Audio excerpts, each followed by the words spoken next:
Alam nyo guys, gusto ko lang i-share sa inyo na nakakataba ng puso na kahit papano ay nagiging effective ako para sa inyo. Sa totoo lang guys, kukunti lang talaga yung nanonood sa akin. Yung magkaroon lang ako ng 200 views tsaka 10 hearts, masayang masaya na ako no? Obvious naman na small TikToker lang ako. Hindi katulad ng ibang influencer dyan ng mga sikat kung makabenta ay sobrang dami. Pero ako guys, kahit ganyan lang yan no? Ang saya-saya, promise. Kahit ganyan lang guys. Feeling ko hindi ako napanghihinaan ng loob.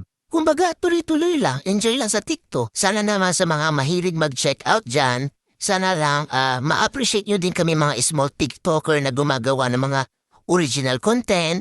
Hayaan nyo na yung mga influencer, mayayaman na yun. Yung tipong sila naka-iPhone 14, yung mga video camera nila, gaganda. Tapos ako naka-Realme, ang labo pa.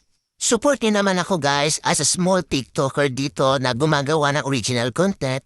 Sana ma-appreciate niyo po ang mga video ko. Salamat!